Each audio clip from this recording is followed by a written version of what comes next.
بسم الله الرحمن الرحیم. د لوی او مهربان خدای په نام باندې د خپل دی ونې خبرونه پیل کوو. ټول عزیزانو ته هرکلی وایم. نن د 2024 کال د نومبر د میاشتې 9 نیټه ده او تاسو زموږ خبرونه د معمول په مطابق د کاناډا نه ګورئ. موږ د کاناډا نه خپل خبرونه نشرات کوو او د دنیا د ټولو ملکونو نه که نه وي نو د اکثریت ملکونو نه موږ سره په خبرونه کې همیش دوستان حاضر دي او راځي او خپل نظریات د وطن د والو سره او د خپل د دردونو اظهار په دې خبرونه کې کوي. دا یو خبره موږ څو ځلې کړې ده، یو ځل بیا هم تکرار ګورم او تکرار وایم. هغه خبر دا ده چې دا خبرونه د افکارو د تعمیم دپاره ده. دا خبرونه د افغانستان د ملي ګراهانو یو مرکز دی. دا خبرونه د افغانستان د خیر، سعادت، فلاح، صلح او ورورۍ د ټینګېدو لپاره نشرات دي. نه د چا خدمتګاران یو، نه د چا غلامان یو، نه د چا نه ډارېږو او نه د چا په خدمت کې یو. موږ د الله په خدمت کې او د افغان او افغانستان په خدمت کې یو او دغلته په څه چې پوهېږو چې د هغې کې د وطن خیر دی، خپل نظریات د خپلو وطنوالو سره او د افغانستان د نظام سره او د بل سره د ټولو سره شریکو.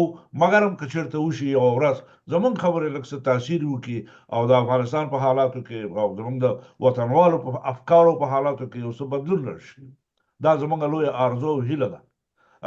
بل خبره چې ما کوله، لکه په هره اونۍ کې موږ د تېرې اونۍ د خبرونو او د جریاناتو او د واقعاتو باندې لنډ او په مختصر صورت باندې یو نظر اندازي کوو. تېره اونۍ کې ډېرې خبرې واقع شوي دي. دوه عمده او مهمې خبرې پکې دي چې د خپرونې په دویمه برخه کې به انشاءالله په هغې باندې خبرې کوو.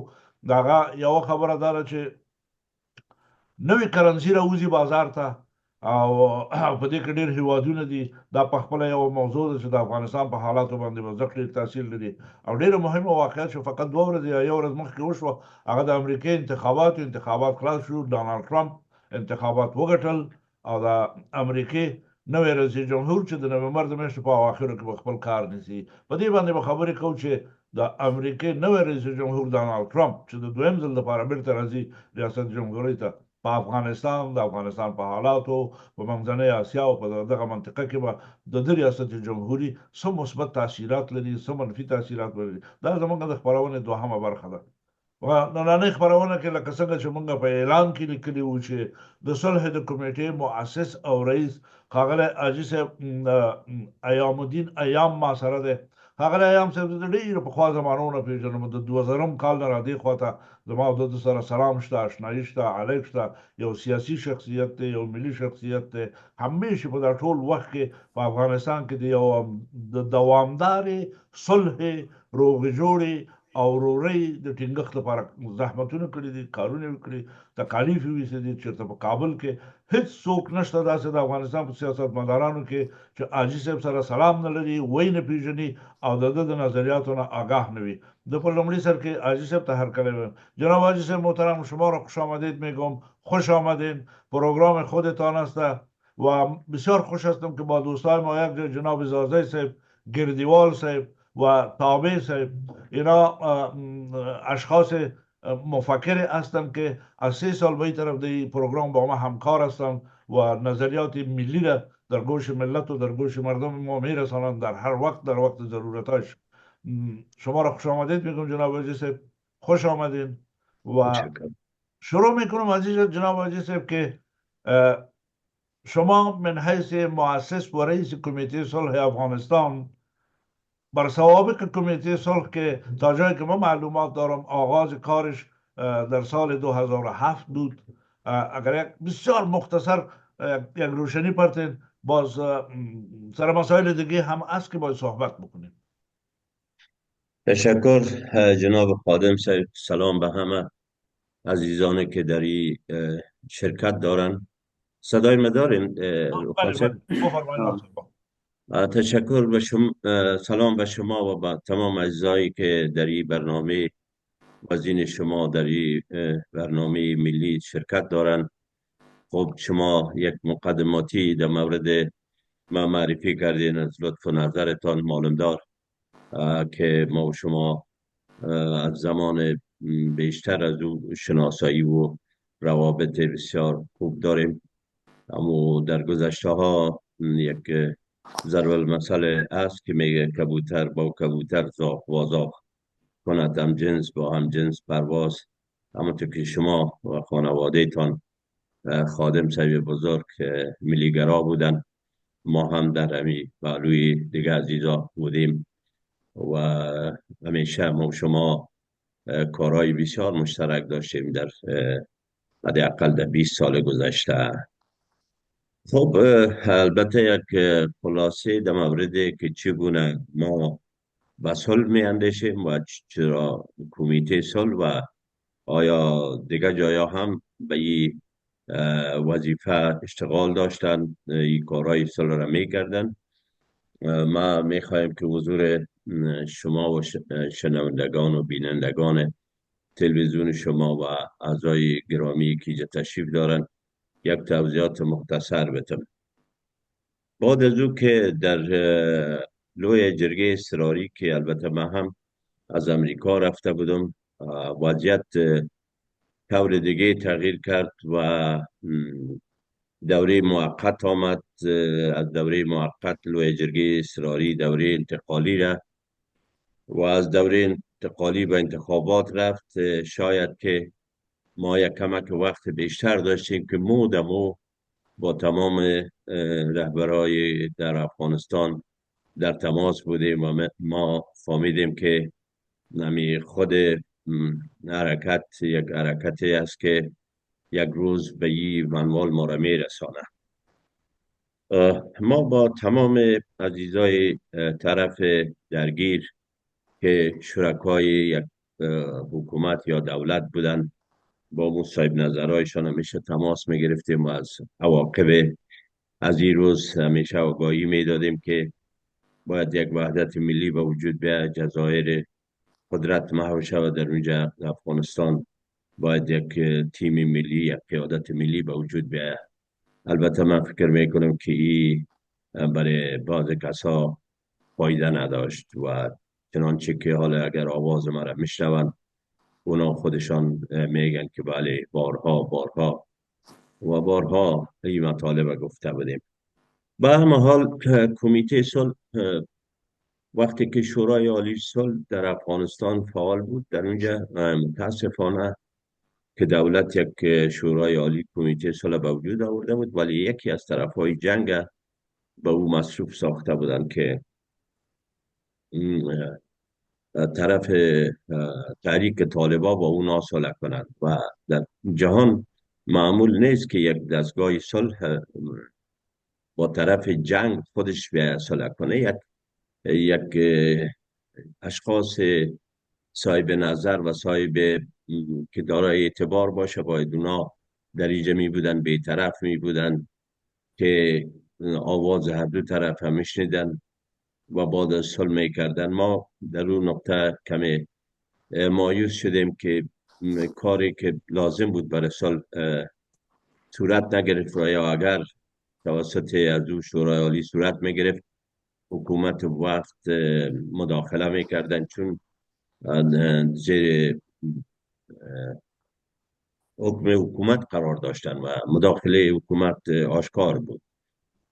به هر حال باز ما در صدد شدیم که یک چیزی رو به نام صلح بسازیم. البته 2-3 بار نامش تغییر دادیم و اخیراً از مالداری از 2007 هم وقتی که یک نارضایتی کلان در داخل افغانستان صورت گرفت، انتخابات متاسفانه شفاف نبود و جنجالای خود داشت، ما شروع کردیم، شما شاهد بودین و به هر حال گذشت. بالاخره در 2016 ما در امریکا کمیته صلح برای افغانستان تأسیس کردیم که شخصیت های بسیار خوب افغانستان جمع شدن، ایده از سفرا، اساتید پوانتونا و در داخل امریکا و بیرون در اروپا و کانادا و استرالیا و افغانستان دوره هم ششتیم و گفتیم برای نجات افغانستان یک پروگرام ما باید طرح کنیم و او پروگرام طوری باشه که خود ما چیزی برای خود نخواهیم، برای بهبود وطن و مردم بخواهیم، به خاطری که هر حزب و جریانی که ساخته میشه. در اونجا هیئت رهبریش و فکر عظیم باشه که فردا ما قدرت تصاحب کنیم و این نتیجه نداد. چنانچه جریان های چپ هم میره تقسیم کردن قدرت بین خود و راست هم که آمدن از خانوادگی و فامیل خود و از قریه و محل خود بیرون برآمدن نتانستن. ما به این فکر کردیم که یک فرمول را باید روی کار بریم که همه دایی باشه و خود ما نباشیم. یعنی یک نظر به این که سن ما هم کسایی که هستن مردمایی هستن که ریتایر هستن از 60 و بالا هستن. باعث مجبور بودیم که یک چیز را برای وطن خود تیار کنیم که در اونجا باشن. اول این چیزی که ما در کمیته خود او را، البته در اساسنامه ما که دوستای ما میتونه برند افغانستان peace.org، در اونجا کاملا اساسنامه صراحت داره. ما موضوعات سمتی و قومی و مذهبی و ایدولوژی که اینا را یک طرف کنار گذاشتیم. هر کس میتونه که به افکار و نظریات خود باشه، ولی سر یک چیز ما به جمع یک توافق رسیدیم که اصول هست. ما دیگر آسیب پذیر نباشیم که خدا نخواسته به خاطر یک شخص یک قوم چنانچه ای رواج است و باعث تنش‌ها در داخل افغانستان شده و یا سر مسائل بسیار جزئی که او هیچ چیز بگم ایره تو چرا گفتی که اینا همون کسانی که میخواستن سوء استفاده از وقت بکنن مردم ها را مصروف دیگه موضوعات ساخته بودن. با فهم ازی البته کمیته ما آیسته آیسته کارهای خود پیش برد با جامعه جهانی، ملل متحد، کانگرس، وزارت خارجه و دیگرها در تماس شدیم و برشان روان کردیم اساسنامه ما را که افغانستان راه حل نظامی نداره و باید ما همه طرف های منازع افغانستان باید دور یک میز بشینن، گفتگو کنن و کوشش کنن که یک حالت بیاید که افغانستان برای مصیبتی که دچار شده نشه. و این ما قبل از ورود طالب ها ما این موضوعات کاملا برجسته می گفتیم. البته حالا ما نمیخوایم اسم بگیرم، ولی اگر زمانش باید رسید اونم شاید بگوییم که حکومت های وقت صلح نمیخواستن. اونا منفعتشان در صلح نبود، برای که اگر موضوع صلح چه میشد، باز همون سهم کسایی که در این حاکمیت ها بودن کم میشد. از اون خاطر یک مشکلات کلانشان همی بود که کوشش میکردن جامعه جهانی رو به نوع قناعت بتن کجا باشد که سرانجام ما و شما اخیراً دیدیم که چی شد. بعد از او ما یک مقدار دیگه هم زیادتر بیشتر توجه کردیم که کوشش کردیم که یک در شخصیت هایی که بنابر عوامل اخیری که بعد از آگوست 2021 به وجود آمد، تحول جدید، ما در سال ماه نوامبر 2022 رفتیم به ترکیه. این شخصیت هایی که در بیرون از کشور هستن رفتیم با اینا صحبت کردیم و نظریات خود برشان گفتیم، نظریاتشان شنیدیم که جنگ راه حل نیست و جنگ کی میکنه و جنگ پیشتر اگر بهانه بود در مقابل بیگانه روس، خب بسیار خوب. اگر حالا در مقابل امریکا و جامعه جهانی کجا بود، بسیار خوب. حالا خب کلتان افغان هستین و اگر پیشتر از مصائب چپ یک تعداد فرار کرد از افغانستان و باز یک تعداد از مصائب راست چی شد، حالا خب فکر میکنیم پونا مسلمان، شما مسلمان و همه میگیم مسلمان است، پدر بیاین که ما شما سر از این گپ بزنیم. واقعیتش جناب خادم صاحب همی است که با مو سراحتی که شما میفهمین، من همراهشان با این بزرگان صحبت کردم و اونا که اکثرا نمیپذیرفتن کسایی را که هر کس بره و نظر به سوابق و سوابق دیرینه که ما داشتیم همراهشان شناخت داشتن که ما کسایی هستیم که به کدام دستگاه متعلق نیستیم، مستقل هستیم و مردم صلح هستیم. پذیرفتن و درد دل کردن و گفتن تمام چیزها را از شکایت هایی که از دوران آقای کرزی یا اشرف غنی داشتن یا خودشان بعضی مشکلات هایی داشتن، اینا را حال توجه شدن و برای ما گفتن که اگر کمیته صلح شما در مابین خوب است که بیطرف هستین، ما جنگ نمیخواهیم بکنیم، ما هم خسته از جنگ هستیم و اگر باز از راه صلح نشد دیگه بودا شما هم ما را فشار نتین جنگ. و ما البته خود ما و گروه ما و عزیزای ما مخالف جنگ است. در هر شرایط باید از راه صلح، از راه مسالمت، از راه گفتگو ما شما کوشش کنیم که در افغانستان یک وحدت ملی به شکل اصلی ازی به وجود بیاد. روی ازی ما کار کردیم، امرای اونا گپ زدیم، اونا قناعت کردن و گفتن که بسیار خوب است. و به اون سلسله ما وقتی که این کارهای خود انجام دادیم، خادم صاحب ما یک پروگرام تور اروپایی را گرفتیم که یک کنفرانس ها در اروپا با شخصیت های دیگه که در اینجا تشریف دارن همراه از اونا ببینیم که در ماه اکتبر امی سال من فعلا هم خودم در جرمنی هستم.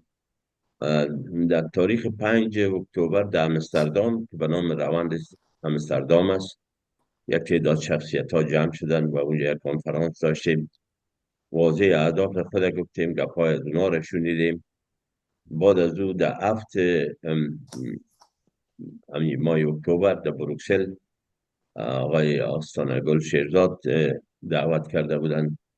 البته امستردام دکتر صاحب داوود محمودی دعوت کرده بود. باز در تاریخ 12 اکتبر در فرانکفورت کنفرانس داشتیم که البته دکتر سفیر سویونس فرمان رئیس اروپایی بخش کمیته صلح هستند.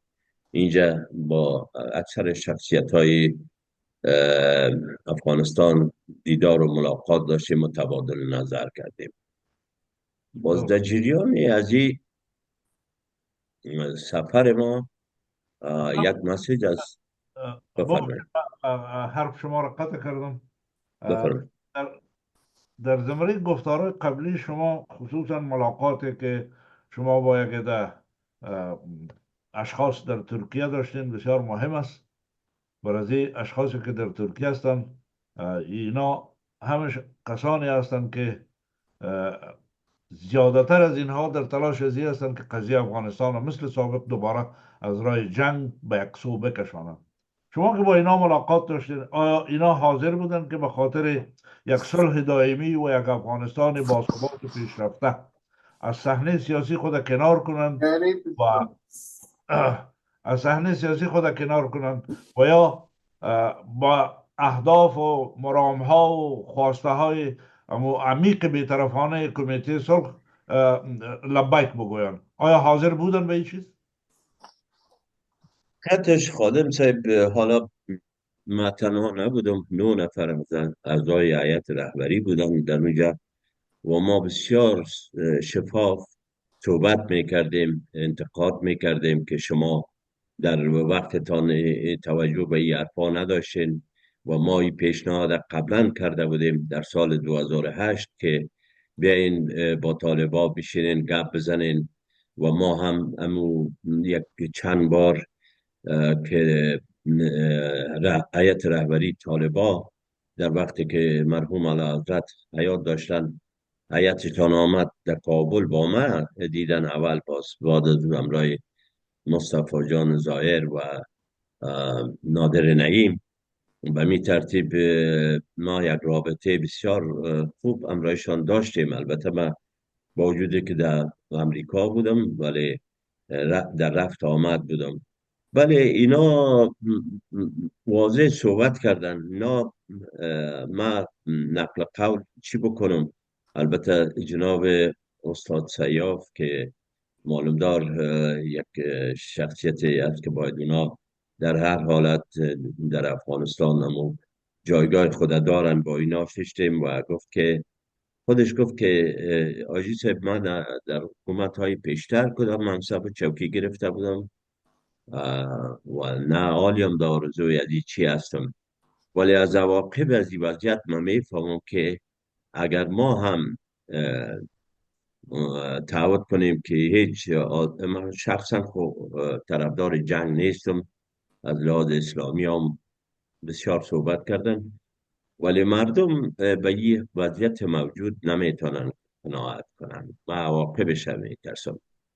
و در مورد استاد خلیلی که اونا هم صحبت کردیم، اونا خودش در چی بود، در ببخشید شورای عالی صلح رئیس بود و او میگفت که ما بسیار امکانات داشتیم که صلح کنیم، ولی متاسفانه دستایی بود که نمیماندن و یک گنجای ها رسیده بودیم.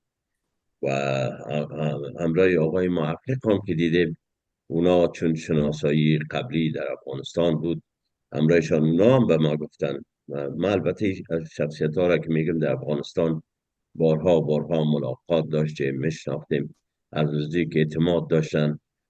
و همچنین مارشال دوستان، باور کنید که گپی از اوی گفت که من اینمیجه مثل تمام امکانات یک وزیر برای ما دادن، اون سلک و پیره و گزمه و چه کمراس و جای خوب و همه چیز، ولی ما در امو خانه پدری خود که یک خانه کاگلی بود دموجه راضی هستم، هیچ چیزی نمیخوایم، ولی یک چیز شرط دارم که تمام مردم افغانستان دارای حقوق مساوی باشند. اینمی شرط از دیگه، من هیچ چیز نمیخوایم. خب البته مشکلات ها زیاد است و آخر همو چی برتان سمریشه، یعنی همو فشرده شه حضورتان عرض میکنم که بله. ولی هر کدام هم گفتن که گزینای دیگه را در صورت که وصل نباشه دیگه حق ماست. هر کس وقت آزمایی میکنه که اگر طالبا چنین تصور کردن که ما قدرت به زور گرفتیم، باز دیگران وقت آزمایی میکنن که اگر بتانن به زور بگیرن. یا البته ما در قسمت مثبتش فکر میکنیم که اینا مثبت فکر میکردن. البته گروپ های دیگه هم بعد از این تشکیل شده در جاهای مختلف که ما سلا ندانستیم که باز بسیار بریم با هر کس ببینیم که او اصلا آجندای جنگ داره. ما با کسایی که بسیار سر جنگ تمرکز دارن به اونا علاقه نداریم، چرا اونا منافع خود در جنگ میدانن. در اون مورد لازم نیست حال اسم ببریم، به اون خاطر یک در ما ندیدیم. بعضی کسا با تغییراتی که در انتخابات امریکا و دیگه و یک خوشحالی هایی میکنن که گویا این ما میریم جنگ میکنیم. اینا از نظر کمیته صلح یک نظریات باطل است و ایره چی نباشه. این طرف خویی جانبه و ما یک موضوع دیگر حضور میمانای عزیزتان و حکومت تحریک طالبان میخوایم عرض کنم که ببینین سوالات در ذهن مردم است. ما البته با کسانی که دیدیم سوال ها هست و میگم که اگر صلح آمده، امنیت آمده در افغانستان، تنها مجاهدین یا گروه های مخالف از اینا نمیپذیرند، پس چرا مردم روز 10,000 نفر از افغانستان خارج میشن؟ چرا مردم پاسپورت و گرفته یا غیر پاسپورت از افغانستان میبراید. و چرا ای که تمام مردم افغانستان که کلش بیگانه ستیز است، خارجی را بد میبینن، چی خارجی روسی باشه چی امریکایی، و همگی کلگی حال به این حالت آمدن که میگن که چی واده بخیر باز امریکا می آید. این یک سوال است که باید در این مورد حکومت طالبان فکر کنن که آیا شما اگر برادرای از اینا هستین فضا سر از اینا بسیار تنگ بسازین و اینا برن حتی با تجاوز و یا دعوت بیگانه ها به اصطلاح خوش باشن، اینا توجه کنن که کوتاهی در کجا هست. و مهمی است که فعلا یک سند بسیار تاریخی که طالبان او را امضا کردن روی میز از توافقات دوحه است، او را باید بند در بند از او باید اجرا شود. اگر نشه خدای ناخواسته باز یک حالت دیگه بیاید، باز کی از بچه افغان از این طرف یا از اون طرف میره. و ما میخوایم به عرض برسانم که همونطور که دیگران را واضح سریع برشان گفتیم که شما از جنگ و اینا گپ نزنین، همیشه پیشنهاداتتان از ساله باشه و جای شک نیست که خود عزیزای کال در بیرون هستن مشکلات خود درک کردن که چرا فرصت ها از دست رفت، چرا با طالبان در سالیان گذشته ندیده بودیم و دلایلی که ندیده بودن و لازم نیست چیزی بگوییم که در اصل حکومت ها نمیخواست که صلح در افغانستان بیاید. من از مجموع گفته ها و گفت شنود ها دریافتم که نمیخواستن، حالا ای که اونا را نمیماندن که بخواین اوش زیاد نمیفهمم، اما اینا از نقل قول میکردن چنانچه دوره جمهوریت آقای غنی را که نمایندهایی را که به دوحه روان کرده بودن اکثرا صلاحیت و صراحت نداشت صحبتایشان و همین سردرگمی بود، یعنی واضح روشن نبود. در این مورد جای شک نیست. خب البته باز ما در این سفر اخیری که داشتیم در فرانکفورت بودیم، از جانب پارلمان نروژ برای ما دعوت صورت گرفت که اگر شما به نروژ هم بیاین. باز ما چون در آژندای ما نبود ازشان معذرت خواستم، گفتم من میرم امریکا. باز دوباره گفتن که اگر هیچ گروهتان نمیه یا خودت تنها بیاد. بازم من برشان معذرت خواستم.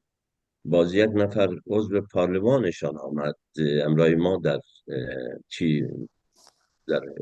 فرانکفورت دید و امرای صحبت های داشتیم. در اون وقت بسیار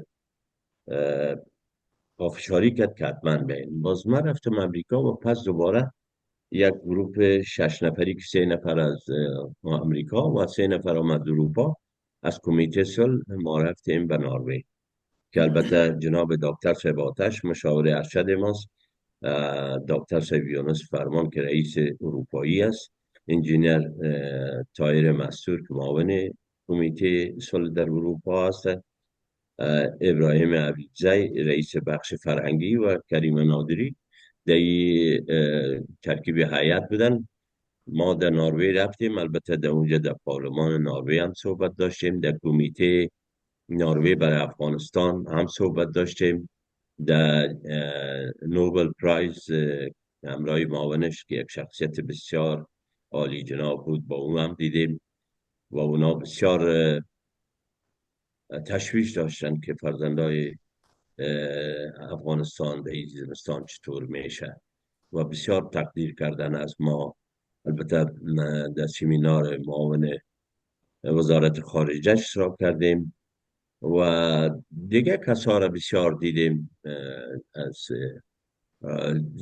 احزاب مخالفشان دیدیم. چنانچه من پس وقتی که با آلمان آمدم صدراعظم پیشین نروژ تلفنی همراه ما گپ زد و گفت که نسبت ماضی که یک اکسیدن کرده بود نتانست ما را دیده و باز دعوت میکنه که بیاین.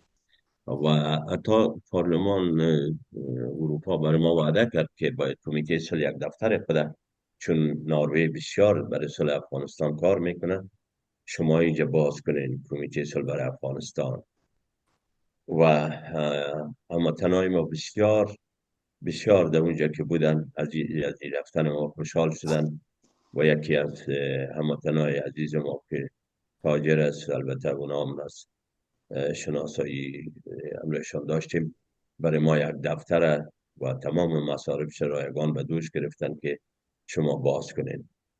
به این ترتیب جناب روخان صاحب عزیز، هنوزم به آلمان هستم و تاریخ 10 میایم. با اینجا با بعض دوستا ملاقات هایی داشتیم و البته خواستیم که نظریات مخالفین طالبان اول و تمام مناقف همیم و از جامعه جهانی را تا حدود ما تانستیم که دریابیم که چی میگن و بسیار طرفدار ما بودن.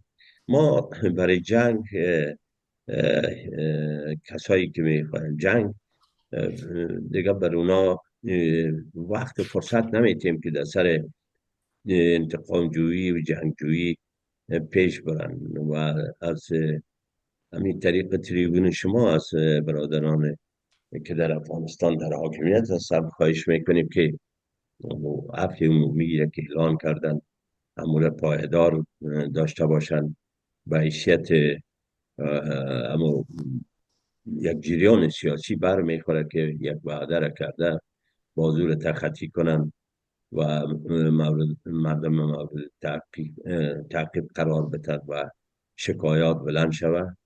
انشالله امیدوار هستم که در به زودترین فرصت یک شرایط فراهم شود که ما بتانیم یک نقشه راهی را که ما آماده کردیم و او را اگر شما علاقه داشته باشین سر از دوم گپ میزن. چرا نه جناب آقای صاحب، بسیار زیاد تشکر میکنم. من میفهمم اینجا آلمان هم تقریبا دیگه ناوقتهای دیگر است. فرصت صحبت های شما بخیرم که کمتر خود باشه، مصروفیتتان زیاد است. در صحبت هایتان شما فرمودین که در نروژ با کمیته خاصی که برای افغانستان هست، کمیته افغانستان در نروژ با معاون دفتر جایزه نوبل پارلمان آلمان و معاون وزیر خارجه و بعضی اشخاص سابقی حکومت نروژ ملاقات ها داشتین و صحبت های داشتین. اینطور احساس میشه که نروژ علاقمندی داره که با کمیته صلح یک جا بتانه به خاطر یک صلح دوامدار و یک افغانستان با ثبات کار بکنه. آیا پیشنهادات از طرف از اونا داده شد برای شما و یا شما برای از اونا کدام پیشنهادات ارائه کردید؟ والا اونا که خادم صاحب اونا صحبت های ما را که شنیدن بسیار چی شدن، هیجانی شدن که ما باید یک جای کار کنیم. به مخاطر اونا پیشنهاد دادن که بیاین دفتر ایجا باز کنیم، بیاین همکاری کنیم، بیاین که شما مردم بیطرف هستین، بیغرض هستین، صلحجو هستین و دشمنی با هیچ کس ندارین، شما میتونین موثریتتان. ما دیدیم البته اینا قبلا در طوری که خودشان گفتن در مورد کمیته صلح آشنایی داشتن، ولی ما که در میدیا و اینا قدر نمیریم و نیستیم. بله. به می خاطر اجتماع برای دعوت ما یک عضو پارلمانش آمد، فقط برای یک شب آمد همراه ما در فرانکفورت دید. البته با جمع امی 9 نفر اعضایی که ما بودیم دیدن. باز فردایش تنهایی ما وضو دیدیم و گفت که من شما را رسمی دعوت کردم. و معلوم میشه که شاید ما یک در آینده بسیار نزدیک باز دوباره دعوت کنن. و این دفعه گفت که صدراعظم نروژ و وزیر خارجه ممکن با شما ملاقات کنن. و ما برای ما خب صلح است، در هر جایی که کمک کنن میریم. و ما شخصا خودم نروژ بار اول در زندگیم رفته بودم، بسیار بسیار استقبال کردن، بسیار خوشی کردن بسیار پذیرایی خوب کردن و شنیدن گپای ما را و گفت ما این گپای را که از شما شنیدیم دیگه مانندش نیست. اونا انستیتوت صلح امریکا موجه بود، البته همراه از نام یک ملاقات داشتیم. اونا همشان گفتن که ما رفتیم با البته با کسایی که در ترکیه هم هستن دیدیم، اما شما بالکل یک گپ جداگانه است و مخصوصا خوبیش این است که خادم صاحب برای خود نمیخواهیم که دیگر جناب، وارد. این را من تایید میکنم. کمیته صلح یک خصوصیت بسیار خاص و بکری به خود داره که ما صلح میخواهیم ولیکن هیچ چیز به خود نمیکنیم. بله این بله. هیچ کس تا حال پیشنهاد نکرده در مسائل افغانستان. نه هر کس هیچ پیشنهاد پیشینه کرده گفته نداره. که 7 ولایت و 6 وزارت و 6 سفارت و 4 وجودگاه را برای ما بدین، بعد از او صلح میکنیم. اما کمیته صلح یگانه فرزندای صدیق از این وطن هستند که هیچ چیز به خود نخواستند و این ابتکار بسیار بزرگ است. من تقدیر میکنم از این و تشکر. در انشاءالله اونجا زیادی مردم جهان و افغانستان تاییدش خواهد کرد. برای ما یکی از همون بزرگان پرسان کرد که خب از کجا هستین؟ از افغانستان هستی؟ من گفتم خب از افغانستان هستم. باز پرسان کرد که از کجا؟ گفتم از کابل. باز سوالشی بود که و قوم چی هستیم؟ من گفتم که مادرم پشتون است، پدرم تاجک. والا ما دیگر فکر میکنیم که هر دویش از ما هست، که چرا که ما از اینا و ای در بین روشنفکرا و مردم گفتم که هیچ جای نبوده، جای نداره و ای در کسایی که برای جنگ پافشاری دارن از این چیزا استفاده میکنن. ما کل برادر هم هستیم، ما یک خانواده هستیم، ما هیچ مشکلات نداریم. در بین اقوام نیست یک چند نفری که متاسفانه جنگ را اندازن این مسائل میگن.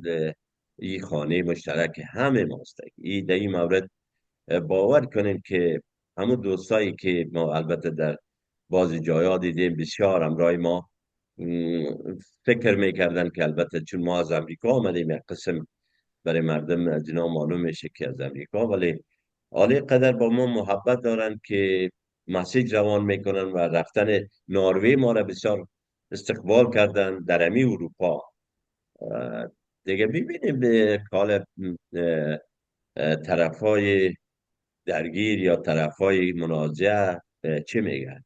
و پیشنهاد ما به صورت کل به همه دوستا که میخواهند در افغانستان یک صلح بیاید، این است که یک حکومت به وجود بیاید در افغانستان که متخصص باشه، یعنی تخصص داشته باشه. یک انجینیر لایق باید مقام خود داشته، صرف نظر از یک مفکوره و افکارش چیز به کدام قوم و کدام چی تعلق داره. و این طور یک چیز است که این بسیار برای چون اروپایی ها موافقتشان از زمین بوده ما هم در افغانستان این کار را بکنیم.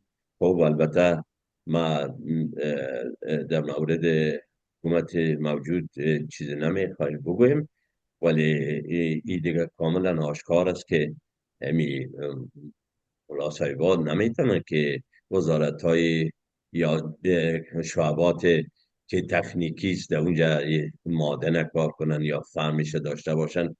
انجینرهایی است که 30 سال 20 سال در سر معادن کار کرده ای بیکار باشه و یک کس تفنگ بشانش بره معادن چه کنه. و در مورد البته به نام هفته افغانستان بود همین پروگرام که ما رفته بودیم ناروی، یک هفته برای افغانستان گرفته بود. در اونجا سر قراردادایی که کشورهای دیگه میکنه در افغانستان سر از یام بحثا زیاد بود و باز از ما که مشخصا پرسان کردن. من برشان گفتم که افغانستان یک کشور است که شما ببینید سالیان قرون زیاد در معادن ما کس دست زدن نتوانسته. هر چقدر که ما خدا ناخواسته به اتفاقی انداختن ایره نکرده و تاوانش را باز مردم میگیره. باید یک حکومت بیا یک از جانب جامعه جهانی او را بشناسن، شناسایی شود و باید قانونی معادن ما استخراج شود و این شکل فیلیش ما هم شخصا خود من راضی نیستم، به خاطر که این دارایی ملی است و این نمیشه که بدون از امو مراحل قانونی و پارلمان اینا نگذره بتن. در این مورد اونا هم تشویش داشتن و اونا هم بسیار آمادگی زیاد دارن که در افغانستان انوست کنن و در موردی که چگونه یک تشکیل شود، چگونه یک پروگرام به باز البته اگر کدام روز دیگه میخواین یا حاله ما هم پلانه که چگونه مثلا یک حکومت براد بیس به طرح خود دادیم حتما بسیار حتما استقبال شد. بشینیم. جناب حاجی صاحب، من یک سوال آخری دارم. بله. فرصت وقت شما کم است. ما در فرهنگ و کلچر خود مردم صلح‌خواه بودیم و هستیم، جنگجو نیستیم ولیکن با غیرت هستیم. ما همیشه از وطن خود مدافع بودیم و دفاع کردیم، ولیکن هیچ وقت مردم متعرض نبودیم در تاریخ. اگر وقت صلح می آید مطابق فرهنگ افغانی ما و شما، کسانی که برای صلح کار میکنن، اما به اصطلاح یه چیز بگویم که با طرفین، یعنی مدعی و مدعی علیه عبارت خوب نیست ولیکن ما استعمال میکنم، که با طرفین باید ملاقات های داشته باشند. اگر ضرورت واقع شود که شما باید با امارت اسلامی صحبت بکنین، تصمیم خود داشتین که برین؟ چرا نه، چرا نه، به ما برای ما بسیار اونا دعوت یعنی تماسا دارن و گفتن که از ما دعوت میکنیم یک تیاره چارتر بیاین و قامات عالی رتبهش رسمی از ما دعوت میکنن. ولی من ازشان وقت خواستم که ما اول افکار همه را جمع کنیم و باز بیاریم که ما یک کسی بیرون نمانه، یک جریان بیرون نمانه. ما بله. نظریات کل را جمع میکنیم. ما شما میفهمید که چرا نمیریم؟ 100% در غیر از او خود نمیشه که از روی تلفن گپ بزنیم. میریم همراهشان صحبت میکنیم. اونا هم براتان بگویم که بسیار حاضر هستن، یعنی اینطور نیست که اونا حاضر نیستن و این تبلیغات که صلح نمیخواین و گپ نیست. ما تا جایی که خبر دارم اونا تا برای من یه پیشنهاد کردن که شما بیاین ما براتان شرایط آماده میکنیم، موتر ایدوار که تا نمیتین در 34 ولایت برین. یعنی یک گپ است که مذاق نمیکنن دیگه. شما میفهمید که معلوم داره افغانستان به سال بسیار نزدیک شده. ما نمیخواهیم که همین قانون حذف باید ورداریم. قانون نیست یعنی عمل ناجایزه که من تو را حذف کنم تو پس شوی داره. این رژیمات تبدیل میشه رئیس های جمهور دیگه، تو کسای متخصص در کارهای خود میمونه. در غیر از او خب وضعیت خراب شده میره. حالا شما فکر کنید موضوعاتی که در افغانستان است قابل حل است، قابل ازی است که سرش بحث کنیم و این رو من براتون بگویم که امیدوار هستم اگر ما را طرف های جوانبی که بسیار وابستگی به جنگ و اینا نداشته باشند، ما انشاءالله یک خدمت ما شما میکنیم و ما تنها نیستیم. بسیار کسان علاوه بر کمیته صلح این تلاشا را منفردانه داره و گروپ های دیگه هم هستن. ولی باز ما هر کسی را که میخواه که در کمیته بیه ما گفتیم برادر اساسنامه ما را بخوای، ما برای خود چیز نمیخوایم که باز تو فردا نگویی که ما در سال آمدیم اینه برای ما یک چیز بتین. و ما پیشنهاد ما هی است که امو واضح باید یک شخصیت بیطرف در رأس قرار بگیره که طرفین بر بالای از او چی داشته باشه، تمرکز داشته باشه، موافقت کنن. به خاطر که باز جر و جنجال میشه. یک یک در رأس یک زعیم باشه که تمام اطراف قضیه سر از او به یک توافق برسن. انشالله که یک دوره انتقالی بعد از او پس دوباره قانون اساسی جور شد و به انتخابات بریم. انشالله که میشه. خادم صاحب گرامی و عزیزای محترم اگر کدام سوال اونام داشته باشن میتونن مطرح کنن. میخواستم من در خدمت هستم. از دوستان میخواستم همین سوال کنم که اگر دوستان سوال دارن، من دیگه کدام سوالی ندارم.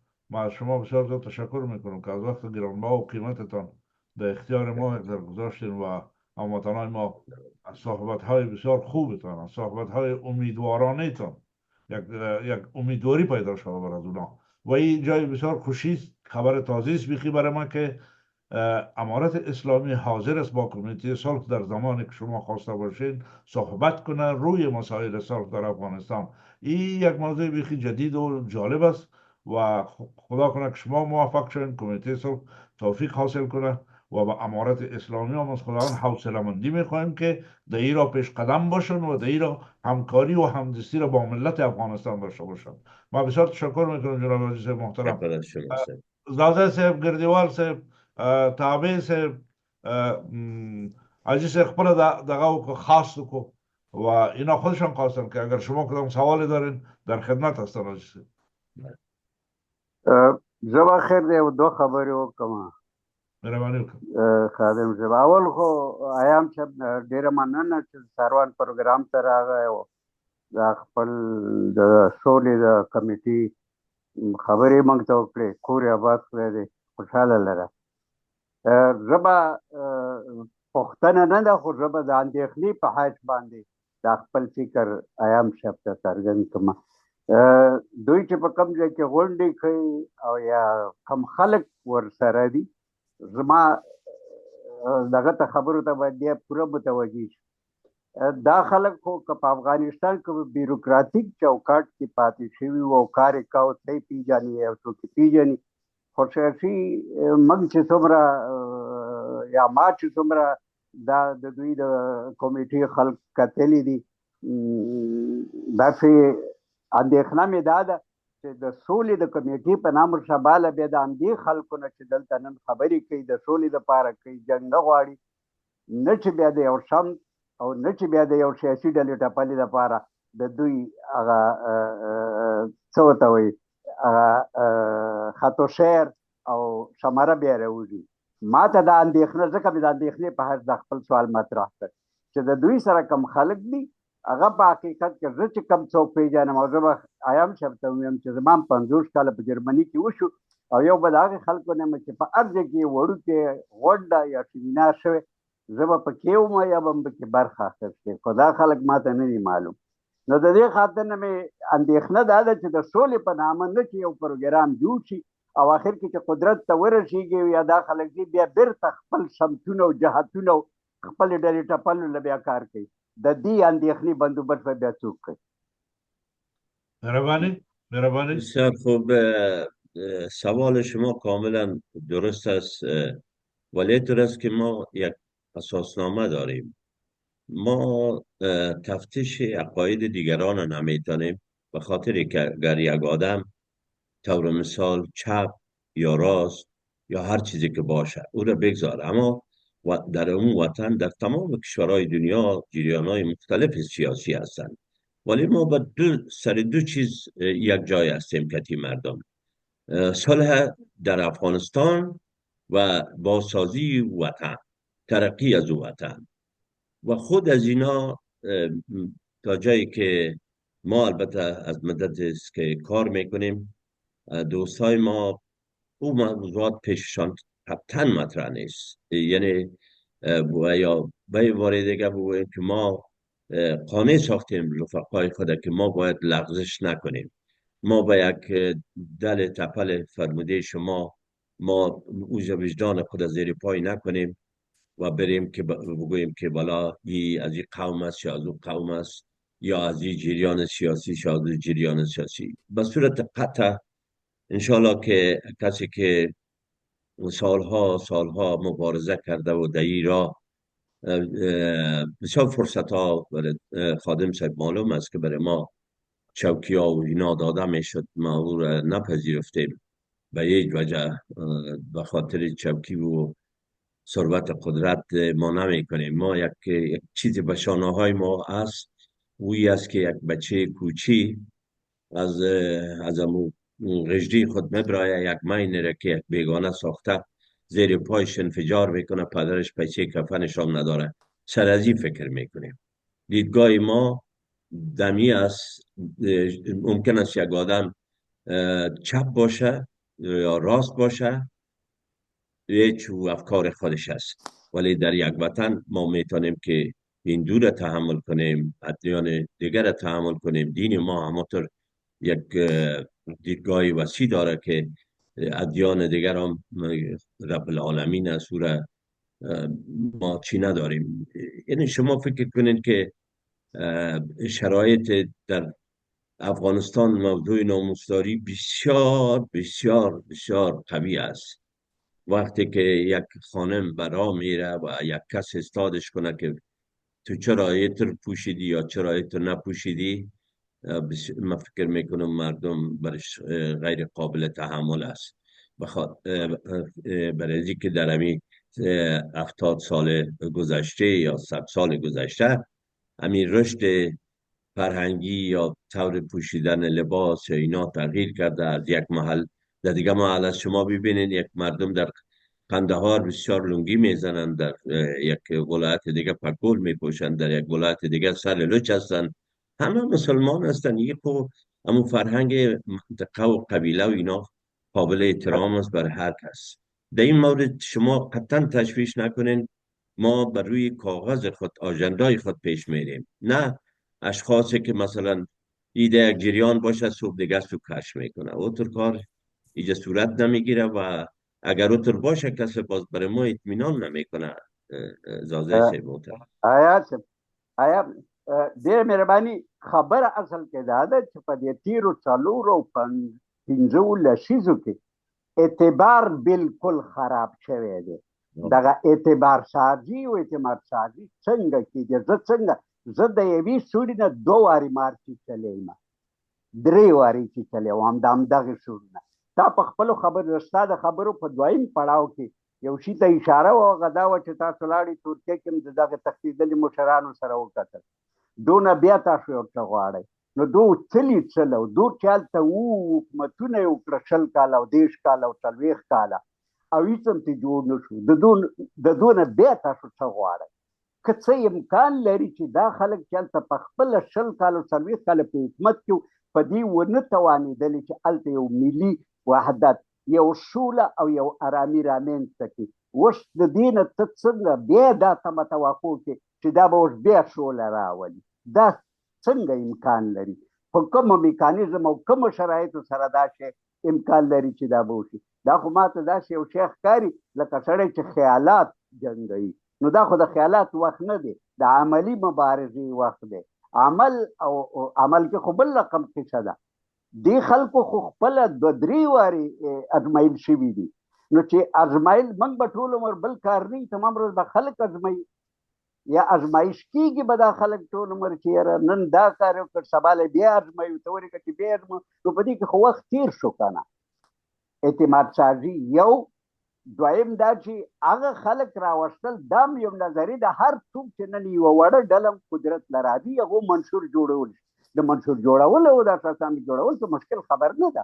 دلته بدماشانو ډلې هم د مثال په توګه دغه لري، څه ورته وایي، د اساسنامې لري منشور جوړول. خو د منشور جوړولو او اساسنامې جوړولو او د اساسنامې خلک د دې منشور سره په شباهت کې راوستل او بیا د افغانستان د ملي ارزښتونو سره په شباهت کې راوستل، دغه اصل کې اصلي سوال دی. او د دې دپاره چې سړی بیا کله کله ګوري نه په دې ډلو ټپلو کې هغه خلک شته چې دومره تجربه لري مثبته، او نه صحیح ده یو چا به پی ایچ ډي کړي په ماتماتیک، فزیک یا بیولوژي کې، دا خپله به په فزیک او بیولوژي به پوهېږي، خو هغه په اجتماعي پوهه کې، هغه په سیاسي پوهه کې نیمګړی دی، نه پې پوهېږي. نو بیا به د دې خلکو سره موږ څه کوو؟ خب البته فرموده شما من میفهمم که شما کاملا حقایق بیان میکنین، تلخ است، ولی ما فکر نمی کنم که کسایی که در گذشته حکومت کردن اینا دیگه باید تقاعدی قناعت کنن دیگه. این نمیشه که با صبح مرا والی بساز و باز من جنرال شوم. و البته جوانا یک طرف قضیه است. همین کسایی که در 40 سال جنگ کردن به خیال من که ما هم نمیتونیم که حالا در سطح اتهام است که فلانی دزدی کرده یا قتل کرده یا ای کرده، اینا را همراهشان که امی منازع پایان پیدا کنه. ما سر پایان منازعه فکر میکنیم و اینا خودشان هم گفتن که ما چیزی نمیخوایم. طوری که پیشتر من نقل قول کردم از مارشال صاحب که گفت که ما چیزی نمیخوایم، در خانه پدری خود میخوایم زندگی کنم.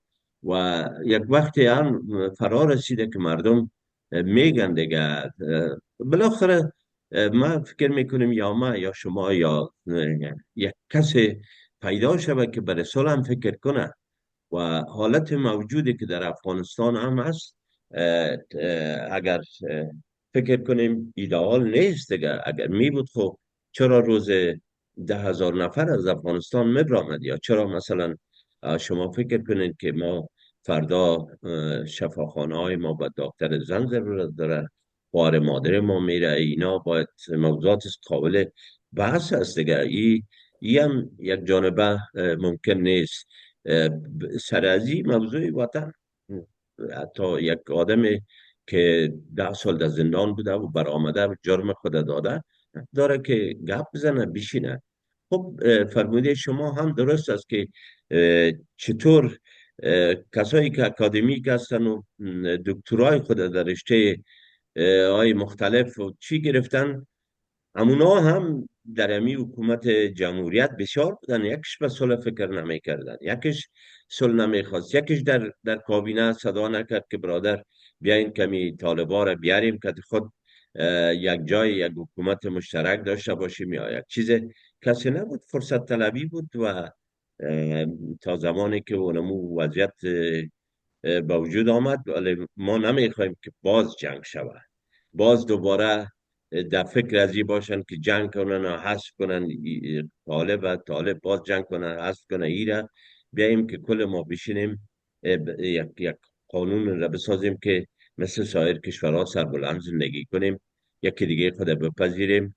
مخصوصا ما و شما که در سنی هستیم که صلح را باید به زندگی خود ببینیم، به همین دولت، همین مملکت را که پدرها و نیاکان ما برای ما میراث مونده، ایره به فرزندای خود به میراث سالم بتیم، طوری شود که همگی خوش باشه.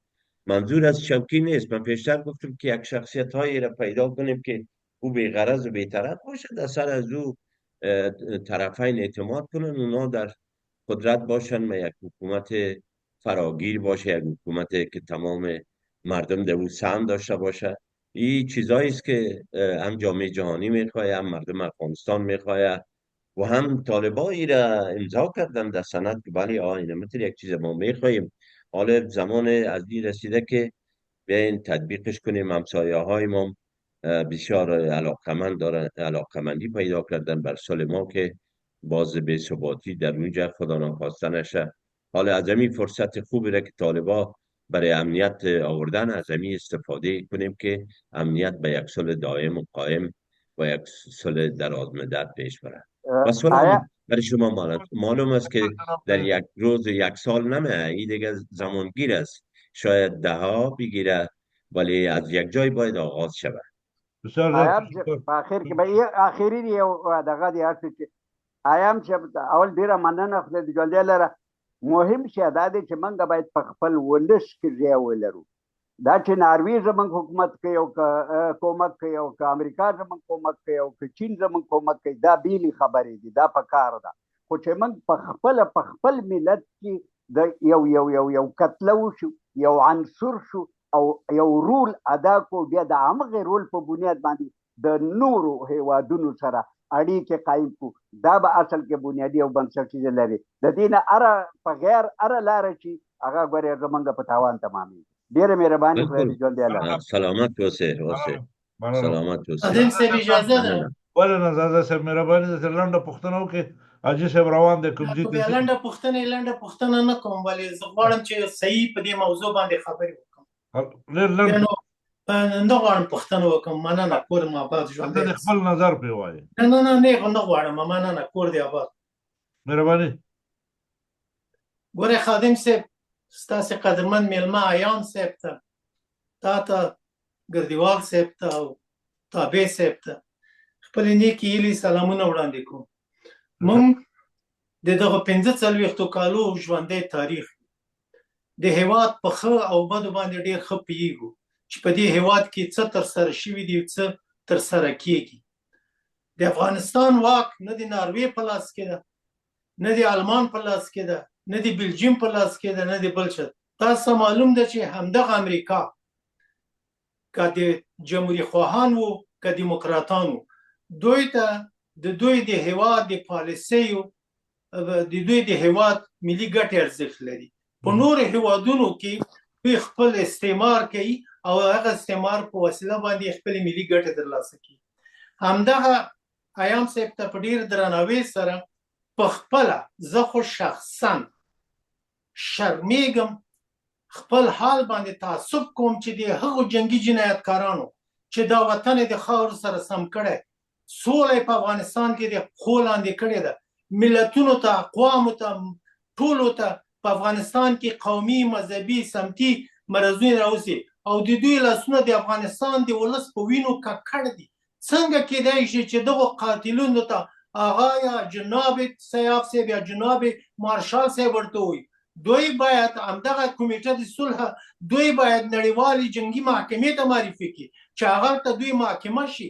صلح په دې نه کېږي چې نیم وطن وران که 5 میلیونه یا 3 میلیونه ولس ووژنه، میندې یتیمانې که، بیا به زه ورته وایم چې هغه خلیلي، هغه محقق، هغه دا څوک دي؟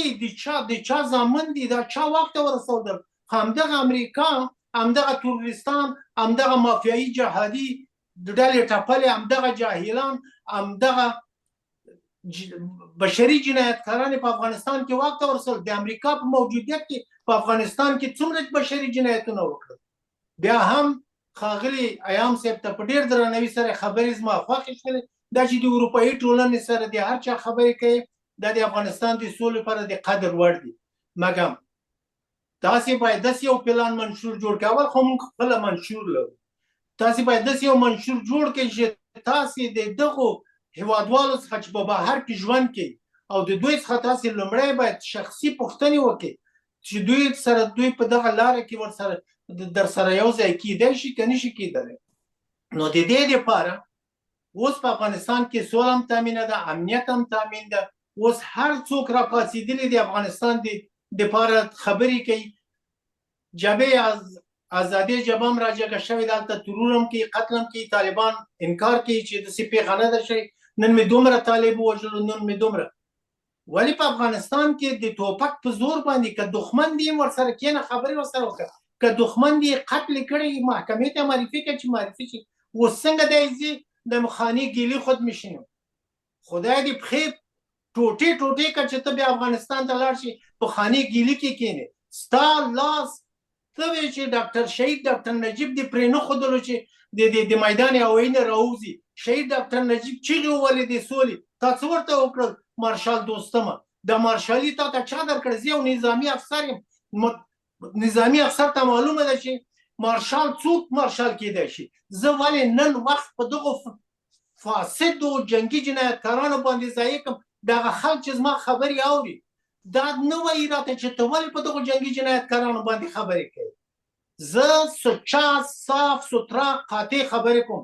ما اگر مگر دسیشي مې د لاسه نه کېږي. واقعیت یې درته وایم، ما د لومړي ځل لپاره ښاغلی ایام ولیدلو او د لومړي ځل لپاره د هغه افرادو نومونه چې د وخت دا یو هم زه نه پېژنم.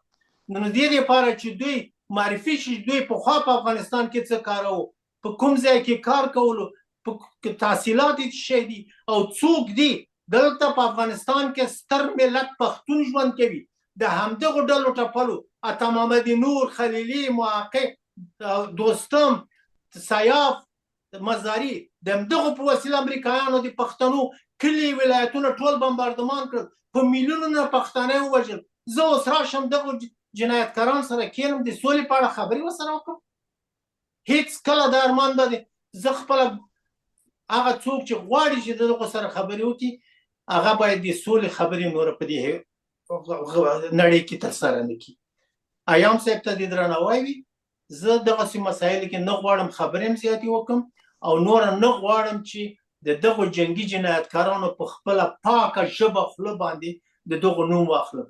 زه د افغانستان د شمال نه تر جنوبه، د شرق نه تر غربه ټول زما د سترګو تور د زړه سر دي. مګم افغانستان کې نورې لارې هم شتون لري. هغه دا دی چې همدغه نړیوال کولی شي چې په افغانستان کې همدا د شنو خولې ملګرو ملتو سربازان راولي په افغانستان کې ټاکنې وکړي. هر څوک چې ځان کاندیدیت ته ځان کاندید کړي او سوله دی په افغانستان کې تامین کړي. نور د وخت ضایع کول دي. خادم صاحب بخښنه غواړم په دغه خبرو باندې چې موږ وخت ورباندې ضایع کړو. زما نه دې څوک نه خفه کېږي. خواهش کوم. نه خادم صاحب اجازه بدین که من به جوابشان بسیار جواب کوتاه دارم. ساده ما میخوایم که اول خادم صاحب اجازه تان باشه خبرشان میگم که ما خو اول اخلاق ما دیگه قسم است که شما اگر با ما هر چیز بگوین در غیاب شما ما میگم جناب زازای صاحب، به خاطر که ما پیشینه تان برای ما چی بودین چی کار هستین نیستین. ما که چپ است یا راست است کل از این چیزایی است که بشر ساخته و پروردگار ما یکی است و افکار مختلف. در این مورد شما فکر نکنید که ما جانبداری از یک کس میکنیم و یا ما قاضی هستیم که یک کس براحت میتیم، بلکه ما میخوایم آتشی که در گرفته سر از او آب بندازیم، او را خاموش کنیم. و شما در این مورد حق دارین که اعتراض کنین، انتقاد کنین. ما از این انتقاد تلختر میخوایم بشنویم و بفهمیم که چرا افغانستان به این حالت است. من بسیار تشکر میکنم از شما که حقیقت گفتین. ما میفهمم که شما این تو چیزا هست، خوب است گناه هم بشنون که مردم در مقابلشان چی است. ولی یک طرف قضیه دیگر هم شما فکر کنید که اگر صلح نکنیم چی کنیم.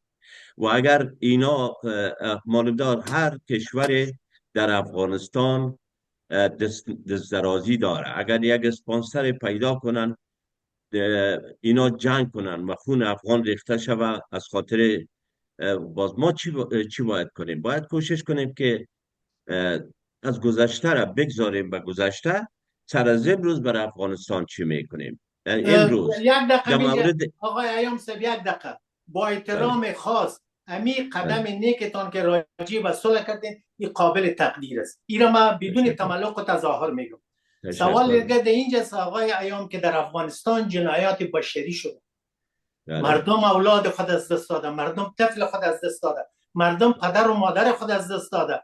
ما و خودت خادم صاحب و گردیوال صاحب چرا در کشورهای اجنبی زندگی میکنیم؟ مادرها و پدرها وقتی که یک انسان زندگی میکنه، وقتی که یک مرد با یک جوان با یک دختر جوان ازدواج میکنه به خاطر یک زندگی آینده خوب، نطفه یک انسان در بطن مادر تشکیل میشه. 9 ماه مادر او را در بطن خود نگاه میکنه، بعد از درد او را به دنیا میاره. 18 سال مادر زحمتش میکشه که اولادم صاحب تحصیل و تعلیم و یا شود که در آخر عمر برای پدر و مادر خود آساچوب شود. مگه امروز پدرها عموم متقاعدین در مابین افغانستان که اگر من میبودم شما میبودین هم در اون جمله از ما متقاعدین بودیم، 30 سال 40 سال کار کردن، امروز استاد هستن دستشان به گدایی که 40 سال بر زمین حکومتای وقت کار کردن، اشک از چشمشان میروزه. یک روزه عید که میشه مادرها به عوض از اینکه خانه مردم برای عید مبارکی میره سردیره شوهر و اولاد و جوانمرگ خود، دختر جوانمرگ خود اونجا چیز میکنن. عالمی شما هم ممالک عربی رو ببینید، در عربستان سعودی تمام جشن واره های کشورهای غرب اونجا تجلیل میشه، اما در مقابلش یک تیم غزه در اونجا از گشنگی میمره. عدالت در دنیا وجود نداره، گلم انسانیت و عدالت از دنیا جمع شده. خداوند برکت برتون بده، قدمتان خداوند برکت دگان بده که در این را چیز کنید. مگم یگانه چیزی که ما مخالفش هستم و مخالف نظامی گروه هایی که هستم که 20 سال در افغانستان مادرها را از اولاد جدا کنن، پدرها را جدا کنن، هر کس گوشت خود کش کنه درد میکنه. ما مضبوط به هیچ گروه نیستم، وابسته به هیچ گروه نیستم. یک افسر نظامی بودم، صاحب منصب نظامی بودم. در وقتی هم که وظیفه داشتم امیر اپراتیفی، مجبور هستم این گپا برتان بزنم، امیر اپراتیفی ولایت کابل بودم. 11 حوزه امنیتی زیر دستم بود. اینمی مجاهدین، اینمی اشرار بالش میسوخت که داخل شهر کابل شود و مردم شریف و نجیب کابل برشان مزاحم شوم و زندگیشان خراب کنم. اما از روزی که برآمدیم 2 نفر وزارت دفاع افغانستان هست. شما کدام کشور برای ما نشان بدین که وزارت دفاع مملکت خود به خاطر منافع شخصی خود از بین ببرد؟ در منطقه دومین وزارت دفاع در مرکز آسیا بود وزارت دفاع افغانستان، یک مسعود و دیگرشان بسم الله محمدی. اینا عزت و حیثیت و شرف ناموس مملکت که اینمی وزارت های دفاع نگاه میکرد، اینا رو بردن سر پاکستان فروختن. امروز من چطور بتونم که برای من کس بگه شهید صلح ربانی، قهرمان ملی احمد شاه مسعود، خلیلزاد دیگه، اینا بنیادگذار تباهی مردم افغانستان و افغانستان بودن. پیش خدا، پیش انسانیت، پیش افغانیت ما گناهکار میشیم که نام از این جنایتکارای بشری را دیگه در افغانستان بگیریم. افغانستان 40 میلیون نفوس داره، ما تمام عمر خود برای از اینا ضایع کنیم؟ تشکر جناب زازا صاحب. تشکر. نه انشالله که شما زازای صاحب یکی 2-3 بار دیگه که ببینیم شما بالاخره سرانجام میگن که یک ضرورت است، نه ای که یک روابط است. ما حتی همونطور که شما گفتین حقایق روشن است، چیزی که شما گفتین 100% ما اشک میریزیم که چرا بچهش که پدرش درس خوند، تحصیل کرد، کشته شد و خانه شامل کار کردن نمیتونه، از خانه بیرون نان خوردن خود نداره. باید راه حل برای از این کارها پیدا کنیم. ما و شما از بسیار چیزا کم کنیم، بگذاریم، نزدیک شویم، بیاییم دور هم جمع شویم که کلگی نمود وطن جای شوه. خدا شاهد است که ما 30 سال از امریکا هستم. در خانه مرا میگن بچه تو تیار است. ما از 2002 تا 2014 44 بار افغانستان رفتیم. برای روخان صاحب معلوم است و همیشه با همی مردم ها ششتیم گپ زدیم. ولی یک چیز براتون بگویم که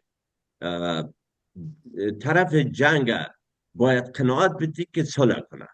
یعنی هر کس که هست ازش خواهش کنی، وزر کنی، هر رقم که میخوایی که بیایه به صلح. خوب است یا بد است، آدم خوب که جنگ نمیکنه. حالا در افغانستان خوب کلگی جنگ کرده دیگه. اگر بخوایم محاسبه کنیم که کل ما در همین جنگ تباه شدیم، چی مجاهد بود، چی حزب دموکراتیک خلق افغانستان بود. ما امیجا به صراحت برای شما میگم که ما یک جنرال در ماسکو دیدم، یک جنرال که در حزب دموکراتیک خلق افغانستان بود، در اینک بود مفروخت، 3-4 جوره بود مانده بود مفروخت.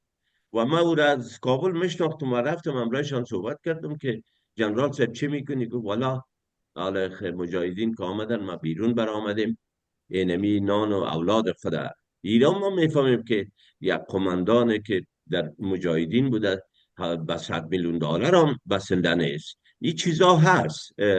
اجازه صاحب گرامی، ما اینا را میفهمیم، نیست که ما نمیفهمیم. برای من او جنرال باید پس جنرال شود در افغانستان باشه. ای در کوچه ها و پس کوچه های اروپا و امریکا کافی ترک و دیگه نداشته باشه.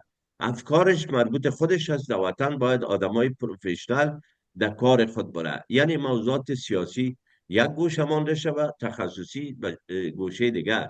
من با شما موافق هستم، ولی بیاین که من از شما خواهش کنم، همونطور که شما لطف کردین من گفتین، از شما بسیار عاجزانه خواهش کنم که بیاین همی مردمایی را که ما شما دیدیم کل ما برشان مراجعه کنیم و بگوییم که جنگ نکنن.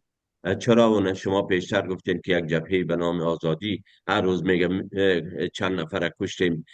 پیش از او تحریک طالبان افتخار به کشتن مردم میکرد. یعنی ببینین در گذشته شما که گفتین وقتی که عامر قماندانی امنیه کابل بودین و مردم آمدن نمیتونست و اگر می آمد شما میکشتین و کشتن رای حل نیست. بیاین که با شما مثل سایر کشورها کوشش کنیم که به طرف صلح بریم و وقتی که صلح‌ها یک جای شود افکار مردم مورد تعقیب و تعقیل واقع نشه، بنان در وقت موافقت میرسه. و ما در حضور شما قبلا عرض کردم که ما زمانگیر از ما، ولی از یک نقطه آغاز میکنیم. در مورد سوابق و دیگه بگوین، من البته پیش من تجارت است، بوده در افغانستان هم و در وزارت خارجه هم کار کردیم، مامور وزارت خارجه هم هستم. یک مقدار از شما دوستا کار سیاست دیگران هم فهمیدیم، یاد گرفتیم، فرا گرفتیم و ما با تمام رهبرای افغانستان ما از نزدیک بسیار انتقادی صحبت کردیم که نکنین که افغانستان با آتش میگیره و شما فکر کنید که همونطور یک کار شده. همین برادرایی که فعلا حالا در افغانستان است باید اینا را توجهشان را به سال بیاریم چنانچه میخواین این طرف های دیگر هم، و بعد از او ما شما بتانیم که متخصصین پس در سر کار برن. افغانستان خردش خرد باشه، کلانش کلان باشه دیگه. ای خوبم نیست، وقت از اون نیست که ما انتقام گیری کنیم و در حزب یکی دیگه خود برایم. ما البته افکار خود برای شما میگم، اگر جایش بر شما خوشایند نیست ما دیگه گزینه دیگه ندارم، ولی گزینه ما سال است. خواهش میکنم ببخشید، خواهش میکنم سوال در دیگه جو است. نظر شما قابل بسیار قدر است. واضحه که به خاطر صلح گپ میزنید، به خاطر جامعه انسانی، به خاطر حقوق بشر، به خاطر تامین امنیت بر افغانستان صحبت میکنید.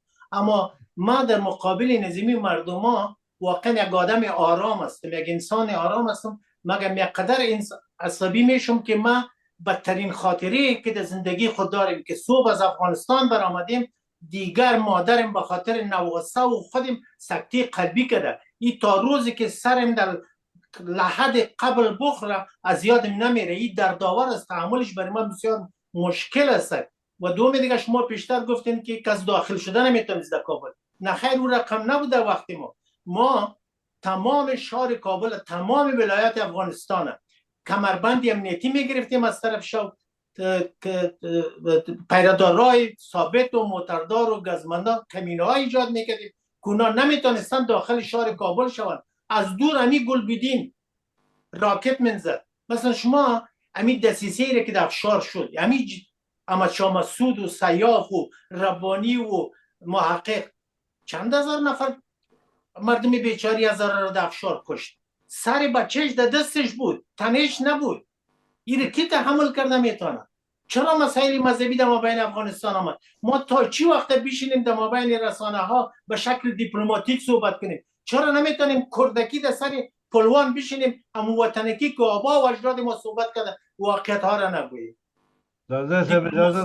گلم دیپلماسی از افغانستان هم چی که در جهان جمع شده، حقوق بشر ادعایش امریکا میکنه، دموکراسی دفاعش میکنه. مگه امروز یک جنایتکاری که 34 دوسیه در وزارت عدلیه و قضای امریکا داره و امروز رئیس جمهوری امریکا میشه، مگه همین ترامپ با طالبان در دوحه قرارداد امضا نکرد؟ ما از اینا باید توقع نداشته باشیم. یک ملت باید خودی ما هم گزینه دیگر نداریم. زازای صاحب، ما برای شما باز یک خواهش میکنم که ما بدون جامعه جهانی باور کنین که هر روز زیاد کشتار زیاد میشه. باید اول قناعت اینا را بدیم که اگر اینترست که اینا به افغانستان دارن ما با اینا داریم پشت میز بشینن، نه ای که یک گروه یک کسایی را بیارن که بشانن در اونجا. دردا زیاد است. ما با شما موافق هستم به قسمت گپایتان، ولی از شما خواهش میکنم که دلتان بزرگ کنین. این قربانی را همگی داده، همه ما دادیم. اینطور نیست، هیچ خانه نیست که قربانی نداده باشه. ولی بیاین که دل بزرگ کنیم، ببخشیم، یکی دیگر را در آغوش بگیریم مثل برادرها.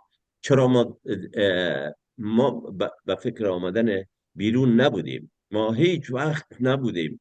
حالا کدام وقت باز تلفن شما را ما از خادم صاحب میگیرم برای شما، ما قصه کنم، شما شاید گریه کنید که چی گذشته در اونجا.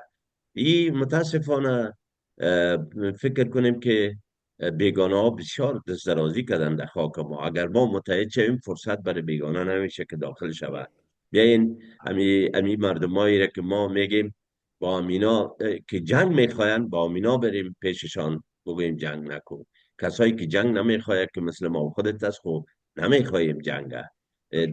تشکر خادم صاحب گرامی. ما یک بسیار پروگرام دیگه تشکر. دعوت هستم بله ساعت بفرمایید. 8 اما بجه شب حرف آخر، میرم. حرف آخر ما اگه اجازه باشه میگم، بفرمایید. با تمام مشکلات افغانستان، تکالیف مردم، رنج مردم، درد مردم، به اعماق قلب خود و به رگ رگ وجود خود احساس میکنیم. هر کدام، تمام افغانستان این احساس میکنیم. قسمی که زازه سے بسیار مثالای خوب داد که بیخی مطلق تکان دهنده بود که ما تمام وجودم لرزه گرفت. ما اینطور حالت ها را تیر کردیم و اگر یک صلح دائمی را در افغانستان نداشته باشیم، تکرارش را داریم، بله. تکرار دی حالات بد داریم. اون نمونهش شما میبینن، جبهه آزادی، جبهه غلامی و جبهه استعماری و فلانی و بسانی جور میشن مملکت. شما میفهمین یک چیز جناب عزیز صاحب مهربانی ببخشید، در افغانستان آسانترین چیز در 40 سال اخیر که تولید شده چی است؟ انسان خریدن. شما با بسیار آسانی میتونین که جاده میوند و یا از کوچه سنگی یک کسی را با $10,000 بخرین و از او جنرال جور کنین و در مقابل مردم پرتینشه که کل گیره بکش. بسیار ساده کار است، بسیار ساده است. این مشکل چطور حل میکنن شما؟ مشکل بزرگ ما است.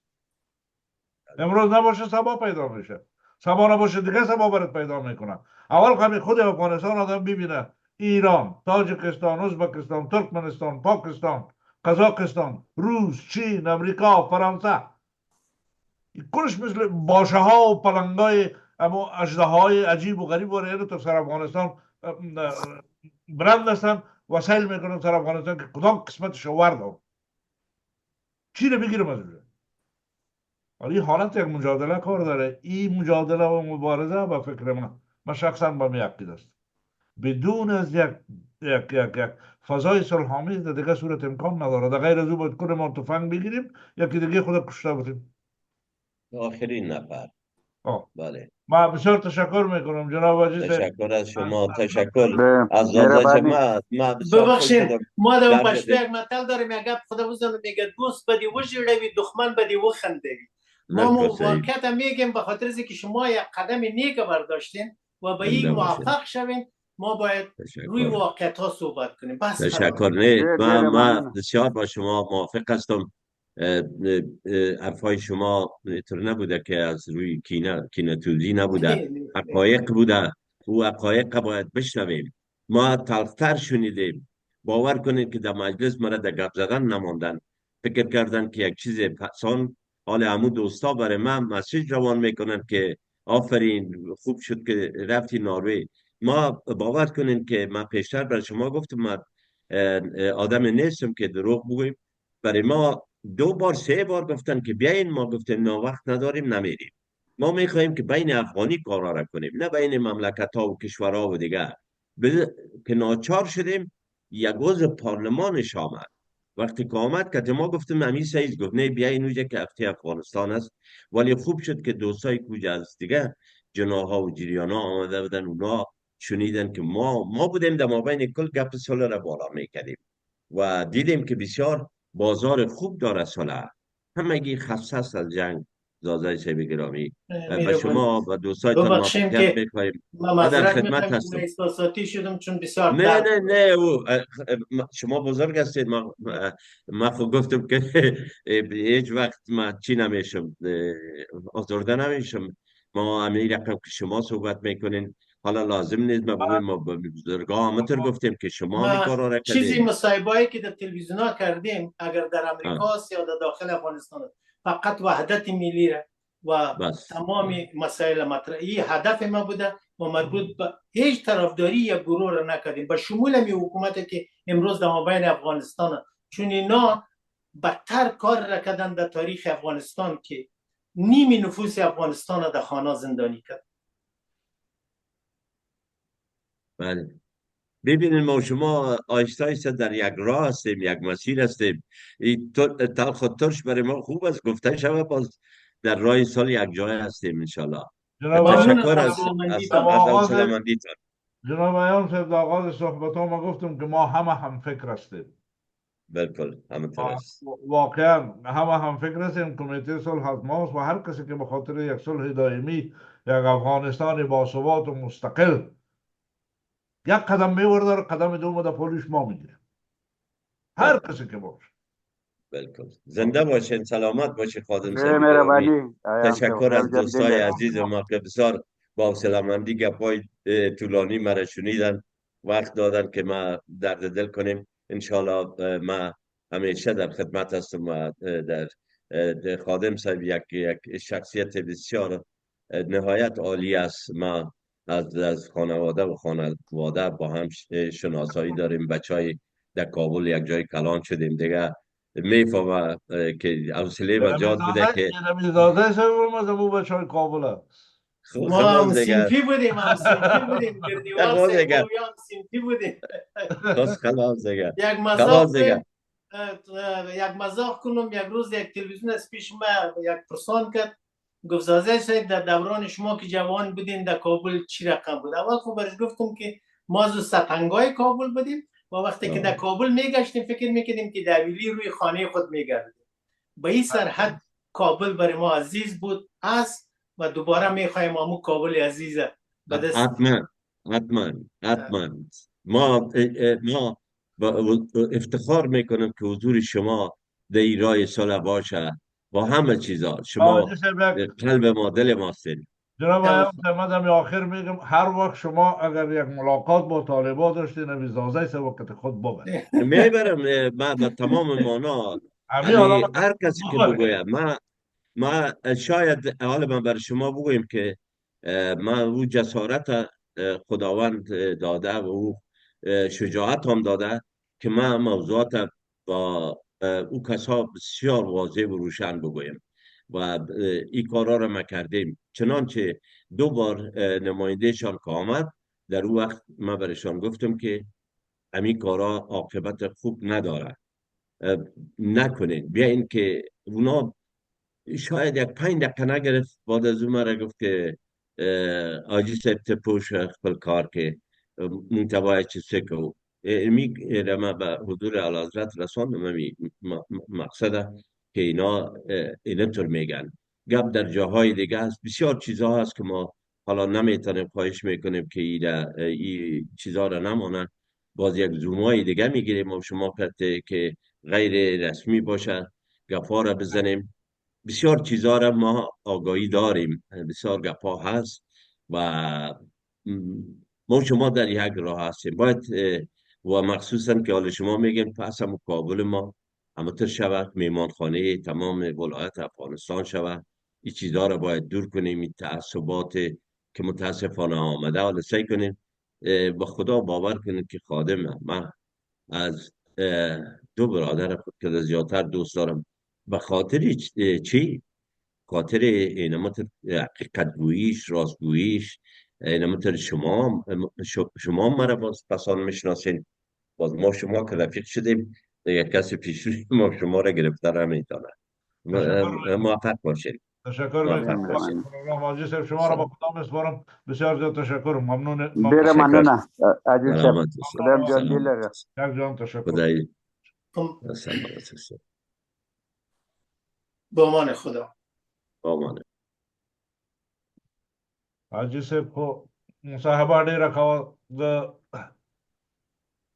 د خبرونه په دوهمه برخه کې زه غواړم د پیشنهاد کوم، چون وخت ډیر تیر شو په دې مصاحبه باندې. اوس به خلک هغه زمونږ لیدونکي به هم ستړي شي، چا سره به د دې حوصله نه وي.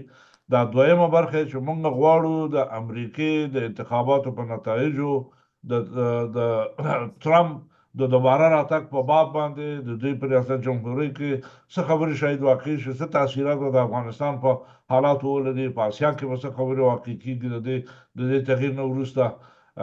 زه یم که په آینده هفته کې په دې باندې خبرې وکړو، د دې اونۍ خپرونه همدلته ختمه کړو.